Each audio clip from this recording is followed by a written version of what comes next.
Developing tonight, tensions mounting between the U.S. and Iran after a devastating drone attack in Saudi Arabia.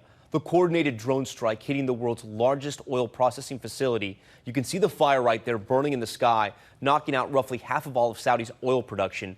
Rebels in Yemen claiming responsibility. But Secretary of State Mike Pompeo wasted no time pointing a finger directly at Iran, with senior administration officials tonight saying the drones as well as cruise missiles were launched from Iran. ABC's Stephanie Ramos is at the White House.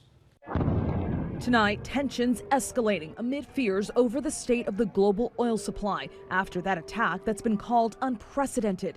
One by one, drones flying into the heart of Saudi Arabia's oil kingdom, launched just before dawn Saturday. Two key facilities targeted, including one of the world's largest oil processing plant.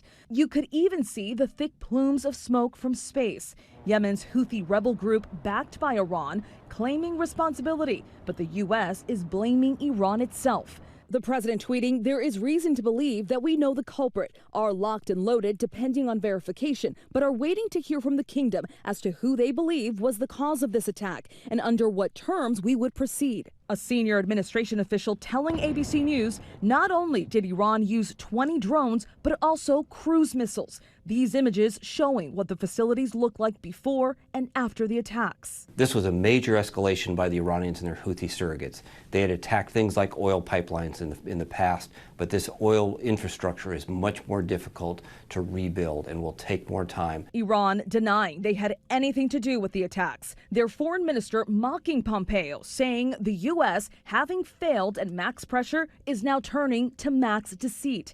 The Trump administration previously accusing Iran of attacks on 2 oil tankers following the president's decision to reinstate crippling sanctions after he abandoned the landmark nuclear deal. President Trump calling the Saudi Crown Prince Mohammed bin Salman, offering support for Saudi Arabia's self-defense. Saudi Aramco, the state-owned oil giant, now working to restore production on 5.7 million barrels of crude oil that was suspended after the incident. That's roughly 5% of the world's oil production. The real question is, what does the U.S. do in response?